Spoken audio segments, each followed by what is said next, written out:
Udah mulai? Udah. Kembali lagi bersama kita di ruang berdikari, berdiri di kaki sendiri dengan dibungkus komedi, walaupun ini tidak ada komedinya, tidak ada yang bisa dikomedikan di sini. Seperti biasa ya, menindaklanjuti ke kata-kata saya yang kemarin bahwasannya akan membahas seputar isu-isu nasional yang sedang simpang siur di kalangan masyarakat. Yang mana banyak sekali di awal itu kita lihat mentor poligami gitu ya.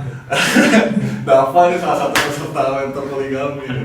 Ya, mentor poligami, terus ada kasus Mbak Valencia, Mbak Novi gitu ya, yang di mana? Malang ya. Di Mbak Eri yang hamilin santriwati gitu ya. Nah, dan sekarang kita sudah kedatangan tamu. Siapa teh namanya teh? Perkenalkan, nama aku Harina Fitri, biasanya dipanggilnya Neng Rina. Oh, Neng Rina. Iya. Berarti panggil Neng Rina aja. Ya, boleh. Ya, panggil Neng Rina. Neng malah anjing. Ada lah Neng Rina. Nah, kenapa berdikari sehari ini mengundang Teh Rina supaya apa ya? Kan kalau misalnya yang ngebahas cowok teh agak kurang gitu kan, gimana ya? Ini kan mayoritas korbannya kan cowok, cewek, mayoritas korbannya kan cewek ya. Tapi ada yang cowok dalam korbannya KPI. Korbannya cowok, pelakunya juga cowok gitu kan. Kalau ini awal korbannya mayoritas cewek, makanya kenapa kita undang Teh Rina. Dan juga Teh Rina ini expert di bidang itu. Biasa aja. Biasa aja. Melebih-lebihkan. Supaya keren lah gitu. Oke. Teh Rina lagi sibuk apa Teh? Sekarang ini lagi sok sibuk aja. Sok sibuk dan ya masih kuliah dan sambil kerja juga. Oh iya. Biasalah ya, harus jadi wanita ini tangguh. Oh, iya, keren, harus ya. sambil cari cuan buat jajan. Bisa dicontoh gitu. Sepeng tangguh. Teh Rina salah satu wanita berdikari. Jangan lupa. Nah, Teh.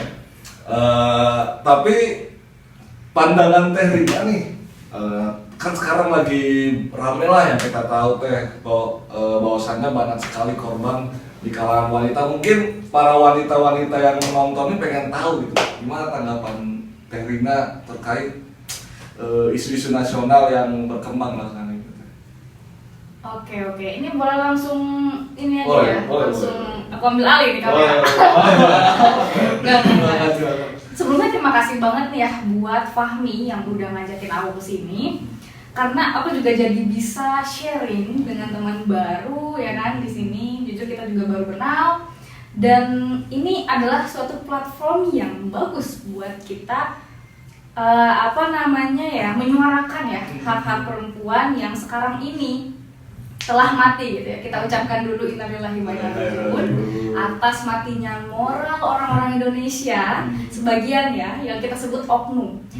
Dan ya walaupun kalau kata Mbak Najwa Shihab ya Mbak Nana, oknum adalah kata yang biasanya dipakai untuk alibi untuk apa ya, personal. Menyalahkan sekaligus menyangkal secara personal tanpa membawa struktural apapun yang dia punya.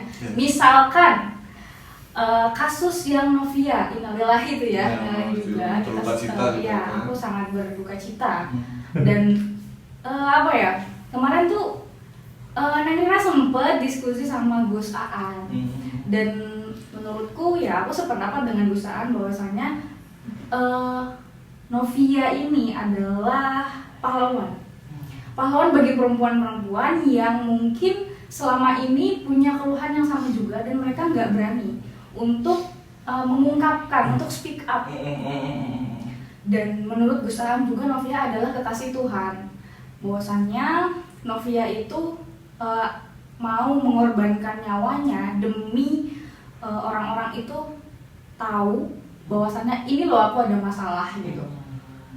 Karena Novia ya, ini jujur aku geram ya mendengar ada oknum lagi kan, lagi-lagi bahasanya kita pakai dengan Oknum aparat. oknum aparat ya, polisi kan, semua kita udah tahu ya. Randi. Ya, namanya Randi, jangan ragu-ragu untuk menyebutkan ya nama yang pelaku ini. Novia itu walaupun dia sebenarnya udah berusaha untuk speak up, dia tahu kalau bunuh diri itu dosa gitu kan, tapi dia tuh udah berusaha untuk bicara dulu ke orang tua dari pacarnya ini kan. Nah, Bertanggung jawab ya minta tanggung jawab. Ternyata ada miskomunikasi ke keluarganya, dan ternyata dua-duanya juga menekan dia, lingkungan dia juga menekan. Akhirnya dia putus asa, depresi ya kan. Nah, habis itu juga kenapa aku juga heran kenapa akhir-akhir ini tuh beruntun banget kasus-kasus kekerasan seksual, dan itu kebanyakan korbannya adalah perempuan. Dan bingungnya teh, dan yang pelaku ini nggak mandang latar belakang gitu ya. Ada WNA kemarin tuh yang WNA ngebunuh salah satu WNI lah, wanita gitu. Oh iya, yang ini ya di Cianjur ya. Iya gitu. Iya. Nah terus yang kedua Yana. Ya itu beda kasusnya lah. Cianjur. Itu terus yang kedua aparatur negara yang nggak tahu, terus tokoh agama. Jadi memang yang Fahmi tangkap ya teh dari kasus ini, memang pelaku itu nggak mengenal latar belakang siapa dia gitu.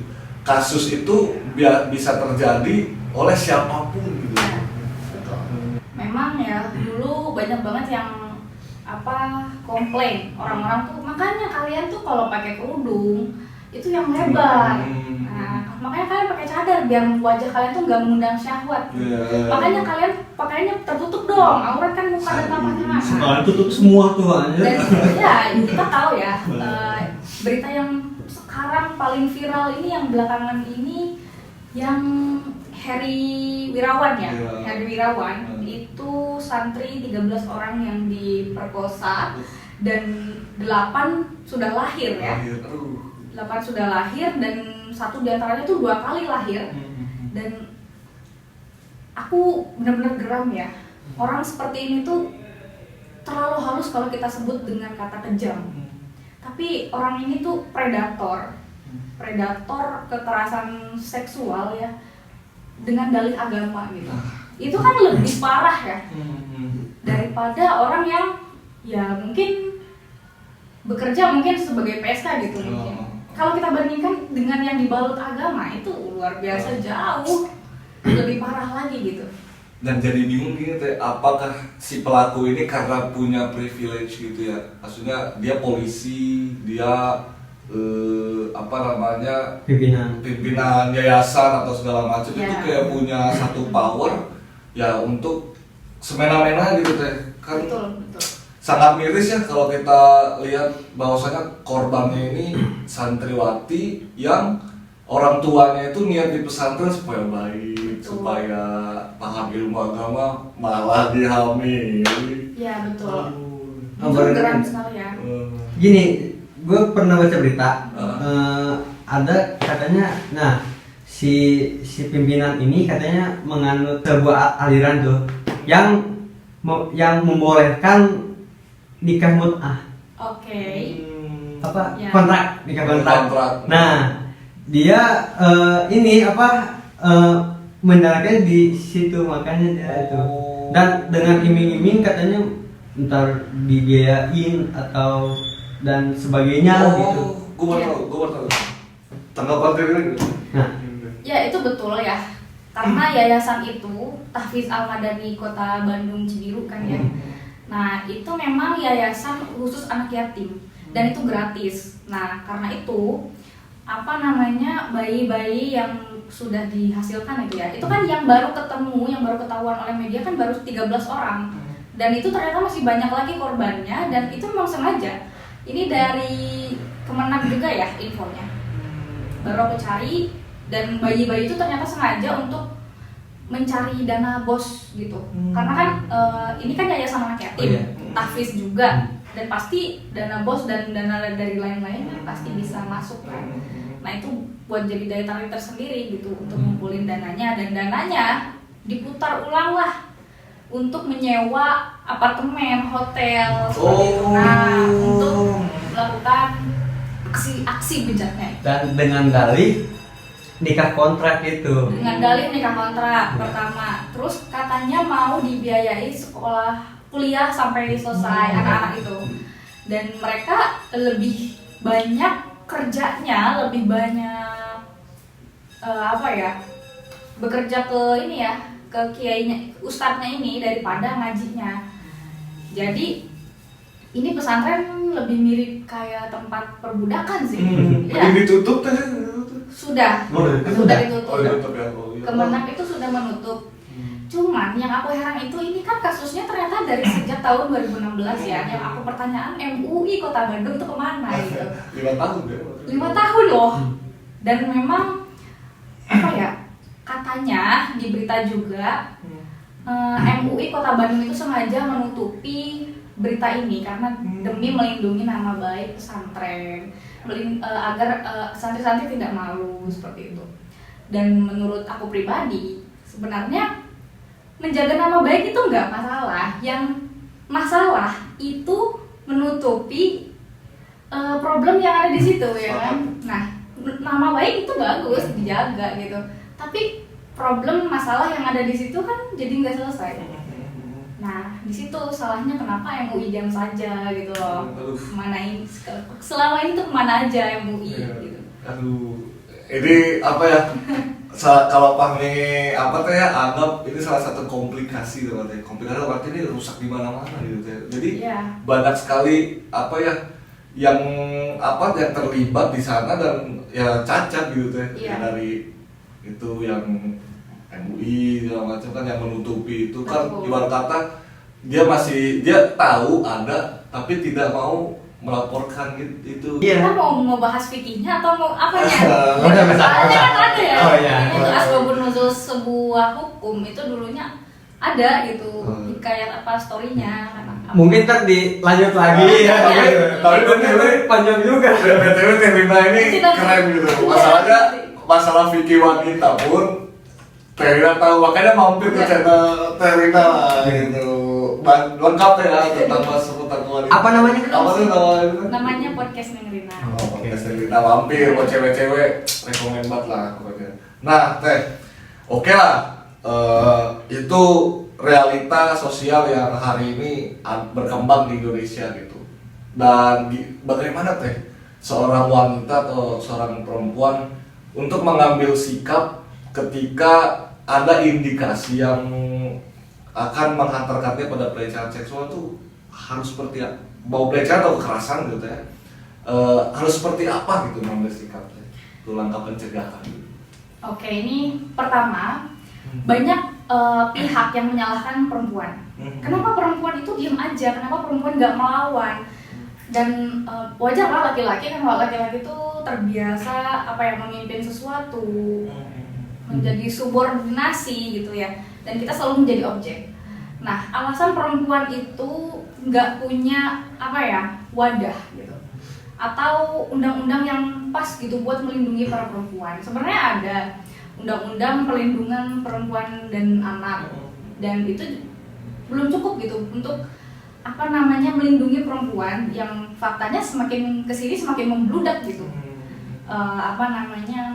kasusnya. Nah, yang kedua, sebenarnya ada undang-undang ya, kalau dalam rumah tangga itu ada Undang-Undang Nomor 23 tahun 2003 tentang KDRT.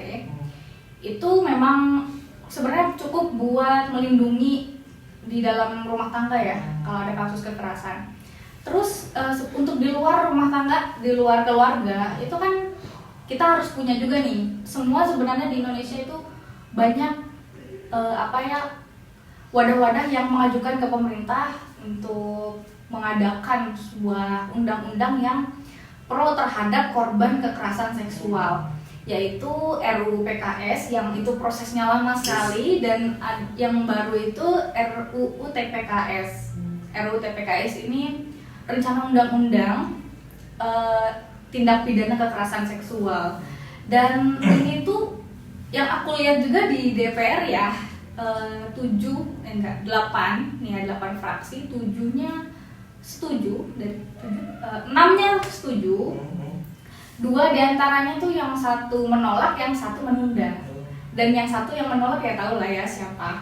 Yang aneh justru, maksud aku satu partai ini tuh biasanya menggaung-gaungkan agama, tapi kalau ada kasus-kasus yang menyimpang dari agama tapi dia bungkam seperti itu. Oke, aman kan? Aman.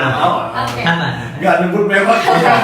Tidak bisa disensor, brother. Nggak usah, aman. Lanjut, Pak.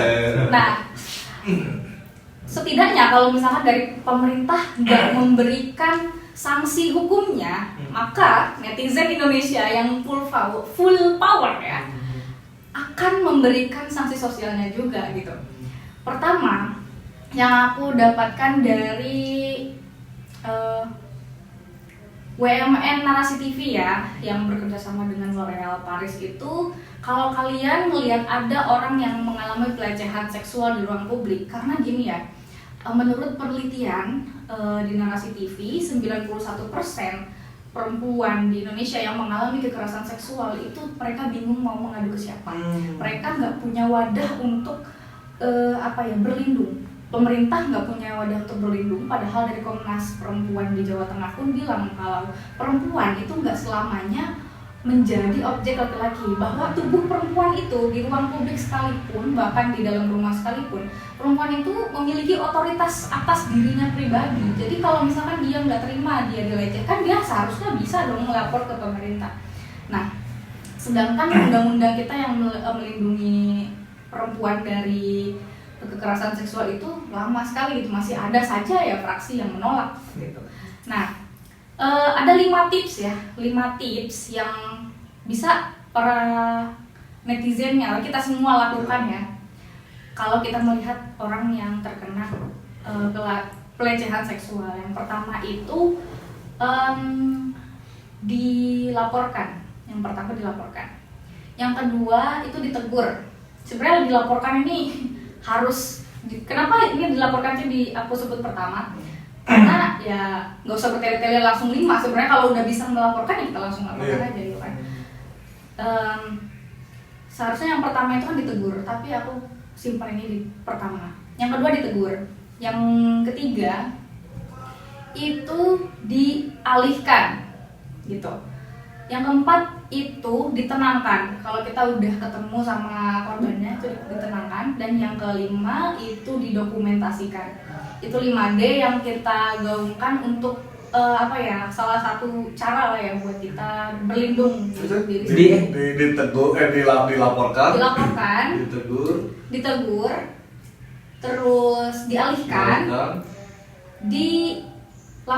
laporkan udah ya? Ditenangkan ya, kita udah ketemu, aku lupa. Karena gini ya, menurut penelitian dari lagi-lagi dari WMN Narasi TV ya. Karena aku fans beratnya Najwa Shihab. Gini deh, 8 dari 10 perempuan di Indonesia itu pernah mengalami pelecehan seksual di ruang publik. Nyangka nggak? Gak bakal nyangka kan? Pak Nadiem Makarim juga menyebutkan bahwasannya justru di semua dosen di Indonesia itu setelah disurvei 67% dosen mengatakan bahwasannya di kampus mereka pernah melihat kasus pelecehan seksual dan 63%-nya itu tidak melapor. Tak nggak mau terlibat Ya, diem-diem. ya, itu stigma yang ada di masyarakat Indonesia yang masih sangat klasik ya. Kita masih melihat bahwasannya korban itu aib. Padahal yang salah tuh pelaku kan, terdakwa. Ya nggak sih? Jadi memang untuk pencegahannya ini perlu penyadaran semua elemen ya, mulai dari tadi dosen, masyarakat mungkin ya, dan lain-lain dan jangan malu untuk melapor gitu. Betul, jangan malu untuk melapor. 5D tadi itu cukup membantu sih buat kita kalau kita nggak malu ya buat itu melaksanakan yang 5D itu. Nah itu kan tadi ini teh kalau misalnya ini kan yang oke lah ini yang pencegahan ya. Kalau misalnya nanti udah terjadi misalnya ada wanita yang sudah dilecehkan gitu, tapi masih takut nih atau masih malu nih, mungkin dari Teh Rina sendiri ada saran nggak gitu Teh, gimana supaya mau speak up gitu Teh? Iya, masalahnya kita itu di negara yang secara keamanan perempuannya itu masih rendah. Dari 150 negara, Indonesia itu menempati urutan ke-80 perempuan yang tidak aman dan tidak setara. Bukannya negara yang sangat baik sekali? Oh, itu Indonesia zaman dulu mungkin. Baru ini berdekatan lanjut. Ya, mungkin kita agak barbar di sini, tapi ini cukup serius sih. Iya. Ini cukup serius. Karena kan ya ini bukan kasus mana perempuan mana laki-laki yang lebih hebat, bukan. Ini masalah kemanusiaan ya. Iya. Bagi yang bagi yang sudah bagi yang sudah mengalami kekerasan seksual, pelecehan seksual, dan kalian masih tetap survive untuk hidup, itu sudah luar biasa sebenarnya. Dan karena kita tahu ya, traumatik yang dialami oleh para penyintas kekerasan, oleh para oknum-oknum predator yang dilakukan oleh kebanyakan yang kita tahu itu dari aparatur negara, dan mereka yang seharusnya menjadi tempat kita untuk mengeluh, mengadu, dan berlindung, tapi justru mereka sendiri yang malah melukai gitu masyarakatnya. Dan aku punya pesan untuk Pak Listio ya, Ketua Kapolri itu, mudah-mudahan, aku yakin Bapak itu sudah menyebarluaskan bahwasannya prinsip seorang aparat itu harus menjaga, melindungi masyarakat Indonesia. Tapi ini kan dari akhir-akhir ini banyak sekali membludak berita-berita yang menjadi bukti bahwasannya mungkin belum merata, mungkin masih banyak ya kita sebut oknum lagi yang masih meresahkan masyarakatnya sendiri seperti itu. Nah Teh, ini di luar ini Teh ya. Pahmi kadang ada kebingungan kayak gini. Ini kan terjadi secara beruntun di media gitu. Menurut Teteh sendiri, apakah kasus-kasus ini sebenarnya memang baru terjadi gitu, atau memang sebenarnya udah lama, sudah mengakar, tapi karena memang digitalisasi sekarang udah maju, terekam dan terekspos lah itu ke publik? Apa gimana menurut Teteh sendiri gitu? Itu bisa jadi ya. Karena semakin kesini memang aku ngerasain mundurnya moral orang-orang di Indonesia, yang kita lihat dari statistiknya aja ya seperti itu. Dan kebetulan juga digitalisasi semakin canggih, semakin gampang orang memviralkan sesuatu, dan ini sesuatu yang baik untuk menumpas kezaliman yang seperti ini. Itu kezaliman loh. Jangan melulu soal agama yang zalim, tapi ini kemanusiaan juga zalim sih, apalagi atas nama agama. Nah itu parah banget. Parah itu. Ya mungkin gitu aja, mungkin dari Teh Rina ada konklusi nggak nih Teh dari ini kita, soalnya daging semua isinya. Nggak Teh, ada konklusi nggak Teh buat masyarakat Indonesia, khususnya wanita gitu Teh? Barangkali ada. Justru sebenarnya aku terima kasih nih karena diundangnya sama laki-laki ya. Karena mengenai masalah permasalahan perempuan sebenarnya bukan masalah perempuan saja gitu. Justru perempuan yang sering menjadi korban adalah masalah juga sebenarnya bagi laki-laki, dan hilangkanlah kebiasaan berbicara tentang jaga anak perempuanmu. Itu kurangi. Jaga anak perempuanmu, jangan jaga anak perempuanmu, tapi didiklah anak laki-lakimu supaya tidak melukai perempuan lain. Seperti itu sih. Itu kan terakhir.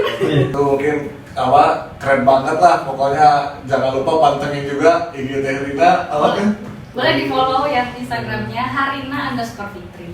YouTube deh tadi Neng Rina ya. Neng Rina, podcast Neng Rina. Oke. Pokoknya jangan lupa pantengin terus channel Berdikarism, stay on the activity, stay on the purpose, you next video.